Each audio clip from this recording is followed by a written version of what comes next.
Hello friends, जय माता दी। कैसे हैं आप सब दोस्तों। 4 जुलाई को है देवशयनी एकादशी। मैंने आपको सब बताया है पहले वीडियो में किस प्रकार आपको क्या पूजा पाठ करना है, किस तरह से आपको विष्णु भगवान की पूजा करनी है। और चतुर्मास उस दिन से आरंभ हो रहा है, जिसको हम चौमासा भी कहते हैं। दोस्तों, देश में, हमारे देश में त्योहारों की नदियाँ बहती है और इसलिए हमारा देश भावनाओं का देश माना जाता है। हमारे इस जो त्योहारों की नदियाँ हैं उनके बीच में चौमासे का बहुत महत्व है, क्योंकि 12 महीनों में 4 महीना तो चौमासा ही होता है। दोस्तों, हिंदी कैलेंडर के हिसाब से आषाढ़, श्रावण, भाद्रपद, अश्विन और कार्तिक तक रहता है। इस तरह चौमासा आषाढ़ की जो एकादशी होती है, देवशयनी एकादशी या देवसोनी एकादशी, शुक्ल पक्ष से उस दिन से शुरू होकर के कार्तिक की एकादशी जो आएगी, देव उठानी एकादशी जिसको हम बोलते हैं, या तुलसी माता का विवाह हम जिस दिन करते हैं उस दिन तक रहती है, और इस काल को हम चौमासा बोलते हैं। दोस्तों, ये 4 महीने यानी कि आषाढ़, श्रावण, भाद्र और अश्विन और अर्ध कार्तिक चतुर्मास कहलाते हैं। इन दिनों में कोई भी शुभ कार्य नहीं किए जाते हैं, जैसे विवाह संबंधी हुए, मुंडन कार्य हुए, नामकरण हुए, गृह प्रवेश हुए, लेकिन धार्मिक अनुष्ठान बहुत सारे किए जाते हैं। आप इस समय इन 4 महीनों में भागवत कथा करें, रामायण करें, सुंदरकांड का पाठ करें, भजन संध्या करवाएं, सत्यनारायण भगवान की पूजा करें। इसके अलावा जो भी आप दान पुण्य करते हैं अपनी अपनी श्रद्धा और अपनी हैसियत के हिसाब से, वो आपको बहुत लाभदायक होती है। दोस्तों, इवन जो जैन धर्म वाले होते हैं वो भी चौमासे को बहुत अधिक मानते हैं और बहुत सारा सत्संग आदि करते हैं। दोस्तों, जो आषाढ़ महीने में त्यौहार आएंगे, आपको मैं बता देती हूँ मंथ वाइज। आषाढ़ महीना सबसे पहला महीना होता है चौमासा का, और देव उठानी एकादशी जो कि 4 जुलाई से है, उस दिन आपका शुरू हो जाएगा। गुरु पूर्णिमा आएगी सबसे पहले। कई जगहों पर उस दिन मेला सजता है। गुरु पूर्णिमा खास तौर पर शिरडी वाले साईं बाबा, गजानन महाराज, सिंगाजी, धुनी वाले दादा एवं जो भी गुरु, जहाँ बड़े बड़े गुरु विराजमान हैं, वहाँ पे बहुत ज़्यादा ही धूमधाम से मनाते हैं। श्रावण आएगा दूसरा महीना आपको चतुर्मास का, बहुत ही पावन महीना होता है, बताने की ज़रूरत नहीं है। बाबा शिव का महीना है। बाबा शिव की जितनी पूजा अर्चना करेंगे कम होगा। रक्षाबंधन, नाग पंचमी, हरियाली तीज, हरियाली मावस, सावन के सोमवार, सारे इस महीने में बहुत सारे तीज त्यौहार आते हैं दोस्तों। और फिर आता है भाद्रपद का महीना, जो कि तीसरा महीना माना जाता है। तीसरा महीना भादो यानी भाद्रपद का होता है। इसमें भी कई त्यौहार, कजरी, छठ, हर छठ, जन्माष्टमी, हमारे ठाकुर जी की जन्माष्टमी आएगी, गोगा नवमी आएगी, जया अजया एकादशी, हरतालिका तीज, गणेश चौथ, ऋषि पंचमी, डोल 11, पितृपक्ष शुरू हो जाते हैं, अनंत चतुर्दशी आएगी। दोस्तों, हिंदू रीति रिवाजों से भरा हुआ है हमारा समाज। चौथा महीना आएगा आपका अश्विन का। इसमें पितृमोक्ष अमावस, 9 दुर्गा का नवरात्रि शुरू हो जाएगी, दशहरा, शरद पूर्णिमा, सभी त्यौहार अश्विन के माह में आ जाएंगे। फिर आएगा कार्तिक माह। दोस्तों, अंतिम महीना होगा चतुर्मास का, जिसके 15 दिन सिर्फ चौमासे में शामिल होते हैं। दिवाली के 5 दिन, गोपाष्टमी, आंवला नवमी, 11, प्रमोदनी 11 आएगी, देवउठनी 11 आ जाती है। इस तरह चौमासे का दिन समाप्त होता है। अब आपको समझ में आ गया होगा कि चौमासा क्या होता है। चौमासा का समाप्त होते ही फिर आप देखेंगे विंटर्स में शादियां होती है और गर्मी में नहीं होती है। बीच में क्यों नहीं होती है, ये अब आपको आज समझ में आ गया होगा। चौमासे के दौरान, चौमासा खत्म होने के बाद शादी, मुंडन, जो भी कार्य है वो कार्य चालू हो जाएंगे, और देव उठनी 11 से ही शादियां शुरू हो जाती है। दोस्तों, इस चौमासे के अलावा अधिक मास का भी बहुत बड़ा महत्व होता है, उसकी मैं आपको फिर कभी बता दूंगी। चौमासे में जो आपको नियम पालन करने होते हैं वो मैं आज आपको बता दूं। सबसे पहले स्नान का नियम लेना होता है। चौमासे के दिन ऐसे तो माना जाता है सूर्योदय के पहले उठ करके स्नान करना चाहिए, लेकिन दोस्तों आप जितनी जल्दी उठ सके उतना जल्दी उठें और स्नान आदि करके अपनी जो रोज की पूजा है वो ज़रूर करें। हो सके तो इन 4 महीनों में मंदिर जा करके किसी मंदिर में झाड़ू लगा करके आए, खास तौर पर श्रावण और कार्तिक के महीने में। कार्तिक के महीने में तुलसी माता की भी पूजा की जाती है और कई लोग पूरे 4 महीने तक एक वक्त का भोजन करते हैं। रात में सिर्फ फलाहार करने का नियम होता है। तो अगर आप चाहते हैं कि चतुर्मास में आप इस नियम को पालन कर सकते हैं तो ज़रूर करें। 4 महीने सिर्फ एक वक्त का आपको भोजन करना है और रात के समय अगर आप चाहें तो फलाहार कर सकते हैं। दोस्तों पूरे 4 महीने में प्याज, लहसुन, बैंगन, मसूर की दाल जैसे भोजन पदार्थ ग्रहण नहीं किए जाते। तामसिक भोजन की मनाही रहती है। ये सभी पदार्थ भोजन में उपयोग नहीं किए जाते, खास तौर पर के श्रावण और कार्तिक के महीने में। दोस्तों जब 9 दुर्गा की स्थापना होगी, जो अगली नवरात्रि आएगी, उसमें पाँवों में चप्पल नहीं पहनना चाहिए। और श्रावण और जब नव दुर्गा की स्थापना करेंगे उस समय अपने बाल और दाढ़ी नहीं कटवाने हैं। पूरे चौमासे में गीता पाठ, सुंदरकांड, भजन कीर्तन, रामायण पाठ सभी अपने अपने श्रद्धा अनुसार करें। दोस्तों अगर आप कर नहीं सकते तो कम से कम कानों में लगा करके सुने।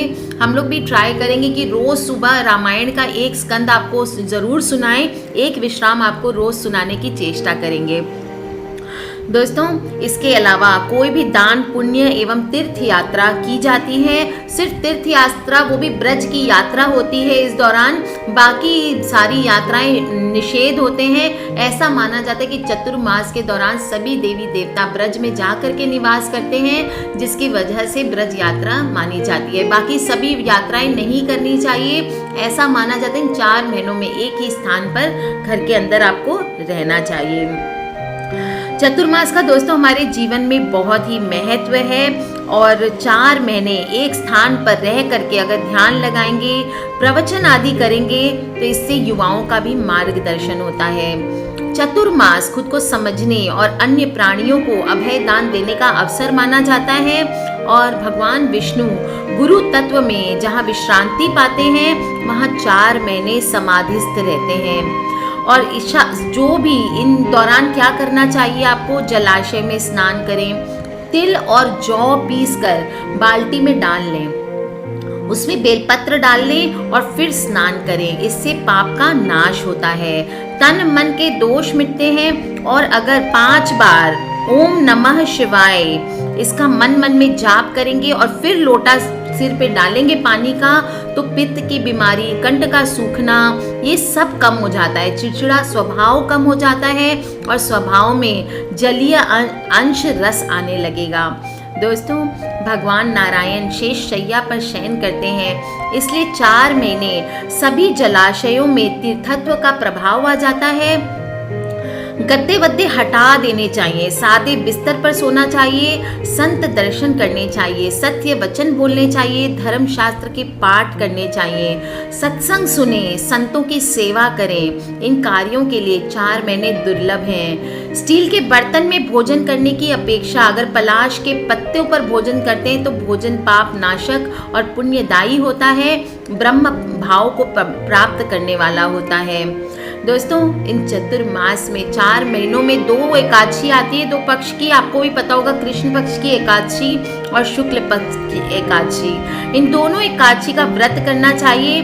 15 दिन में 1 दिन का उपवास, 14 दिन का खाया हुआ जो भी बिगड़ा हुआ अन्न है वो आपको तेजस्व करेगा, ओज तेज और बुद्धि को बलवान बनाएगा। और चतुर्मास में भगवान विष्णु के आगे पुरुष सूक्त का पाठ करने वाले को बुद्धि का विकास होता है। सुबह या जब भी समय मिले भूमध्य में ओंकार का ध्यान करें, उससे बुद्धि का विकास होता है। दान, दया, इंद्रिय संयम करने वाले को उत्तम लोकों की प्राप्ति होती है। आंवला और मिश्री के जल से भी अगर आप स्नान करें तो भी महान पुण्य की प्राप्ति होती है। दोस्तों अब आपको ध्यान रखना है क्या क्या आपको इस मंथ में नहीं करना है।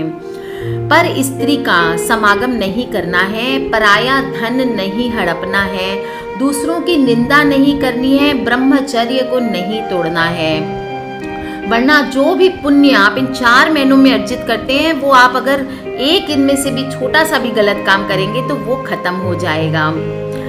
तांबे के बर्तन में भोजन नहीं करना है, पानी नहीं ज्यादा पीना है। चतुर्मास में काला और नीला वस्त्र पहनने से स्वास्थ्य हानि होती है, पुण्यों का नाश होता है।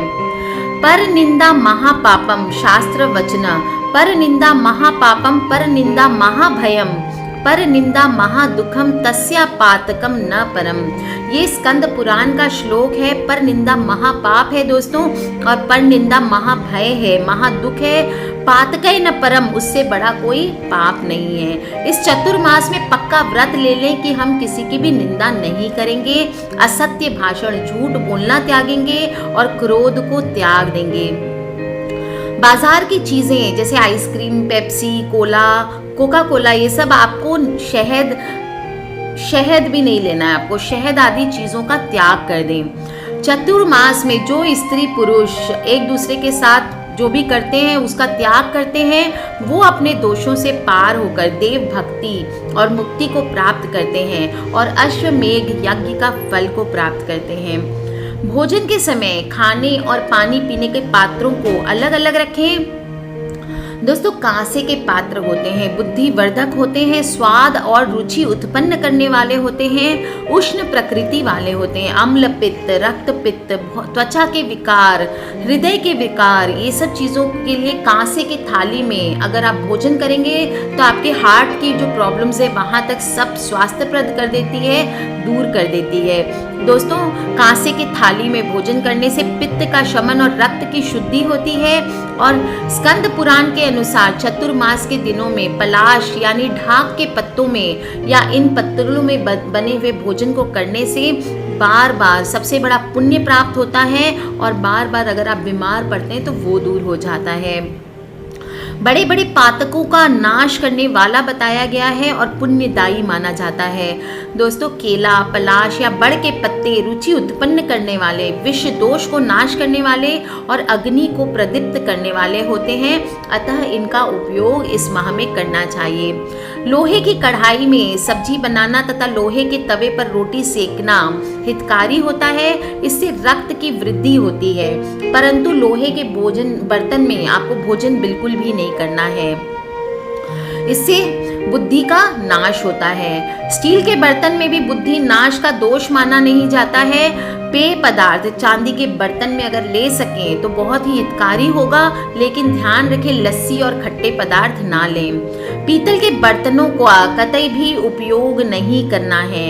एल्युमिनियम के बर्तनों का उपयोग भी नहीं करना चाहिए।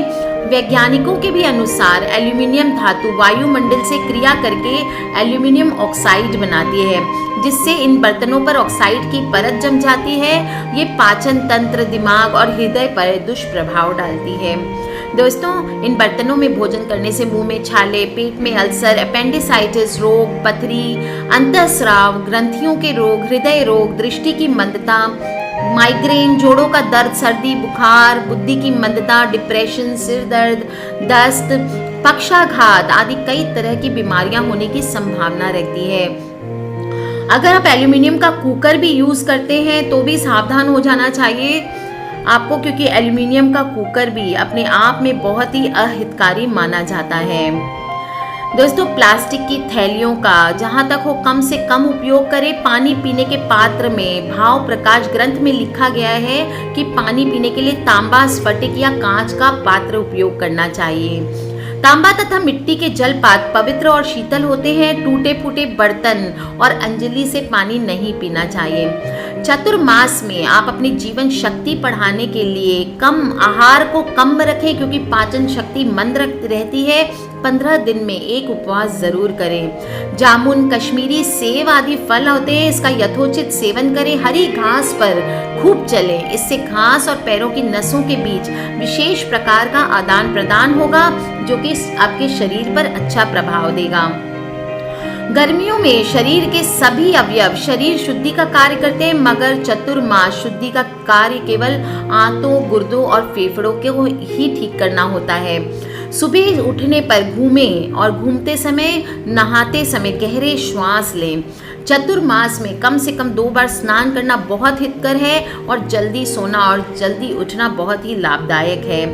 हो सके तो रोज एक हनुमान चालीसा का और एक विष्णु स्तोत्र का पाठ आप नियम पूर्वक करें और आप देखेंगे कैसे आपके चतुर्मासीय जीवन आपके जीवन में बिल्कुल एक नया जीवन, जब आप 4 महीनों के बाद इस चीज़ को एहसास करेंगे दोस्तों, आप देखेंगे आपके सामने एक बिल्कुल नया जीवन है। दोस्तों कर लीजिए ये उपाय, आपके धन संपत्ति का आगमन बढ़ाता है। ये करने से अगर आप चतुर्मास का व्रत करते हैं या इस कुछ चीज़ों का ध्यान रखते हैं तो माना जाता है कि 4 महीने जब विष्णु भगवान शयन कर रहे होते हैं तो माता लक्ष्मी की कृपा आप पर बनी रहती है। अगर आप विष्णु भगवान की सेवा करेंगे तो माता लक्ष्मी की कृपा आप पर सदा बनी रहेगी, आपके घर में परमानेंट रूप से निवास करेंगी। तो कर लीजिए दोस्तों, और किसी भी तरह के क्वेश्चंस हो तो प्लीज़ मुझे वीडियो के नीचे आप लिख के ज़रूर पूछ लें। अपने परिवार वालों से, अपने माता पिता, अपने भाई बहन, खासकर मैं ये कहती हूँ कि जो भी यंग जनरेशन है, आने वाली जो पीढ़ी है, उनको ये चतुर्मास और हमारे जो भी नियम कानून है इनको बताना बहुत ज़रूरी है, ताकि हमारी जो भी साइंटिफिक रूप से हमारे हिंदू धर्म में सब चीज़ों को बताया गया है वो आगे आने वाली पीढ़ियां भी जान सके। दोस्तों ये 4 महीने मैंने पहले भी दूसरे वीडियो में बताया, खेती बाड़ी के लिए बहुत ही फायदेमंद होती है और हमारा कृषि प्रधान देश है। इस समय लोग काम काज पे अच्छे से ध्यान दें, रेदर देन की शादी ब्याह और जो भी सोशल फंक्शंस होते हैं उसमें अपने टाइम स्पेंड करने के बजाय भगवान के भजन कीर्तन, नॉलेज गेन करने में अपना बिताएं। इसलिए इन त्योहारों को डिज़ाइन किया गया। आज के लिए इतना ही दोस्तों, खिलखिलाते रहिए, मुस्कुराते रहिए, सब्सक्राइब करके रखें ताकि आप और मैं आने वाले वीडियोज़ के थ्रू कनेक्टेड रहें। Love you all friends, take care and जय माता दी।